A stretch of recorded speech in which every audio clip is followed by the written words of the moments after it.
આપણે દૂર દૂર સાપુતારા કે બીજી કોઈ જગ્યાએ જવાની જરૂર નથી. ગુજરાતના આ રાજપીપળાથી એસઓયુ જવાના રસ્તા વચ્ચે બાર ખાડી છે, જૂન વચ્ચે, અને નજીકમાં બહુ જ સારા પહાડીઓ છે, વનરાજી છે, અને નેચરલ બ્યુટી એટલી છે કે અવારનવાર કેમ્પિંગમાં આવવાનું મન થાય એવું છે.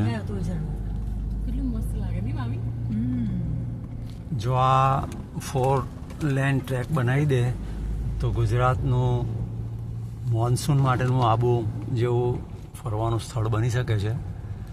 ખબર નહીં સરકારને કેમ આ પોઈન્ટ આટલો ટુરિસ્ટ પ્લેસ તરીકે વિકાસ કરવામાં રસ નથી, અથવા તો કેમ નથી કરી શકતા. એના કોઈ કારણો પણ હશે ને, પણ છતાં એવું લાગે છે કે એટલી ઊંચાઈ પર આ બધું ધીમે ધીમે કરતાં જઈ રહ્યો છે રોડ, કે સાપુતારા જેટલું કદાચ ના પણ હોય 200-300 મીટર ઊંચું, પણ એનાથી નીચે નહીં હોય.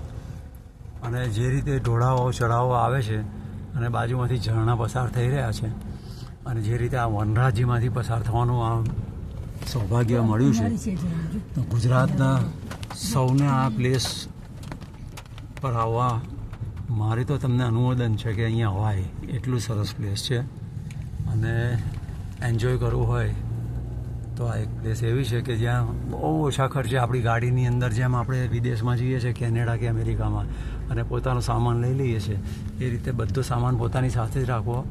ખાવા પીવાની ચીજ વસ્તુ, નાસ્તાઓ કે નાની ફાયર પ્લેટ રાખીને પણ આપણે બધું કામ કરવાના હોય, તો મને લાગે છે આનાથી સસ્તો પ્રવાસ કોઈ બેસ્ટ પ્લેસનો જો ગુજરાતમાં હોય તો આ બાર ખાડી છે.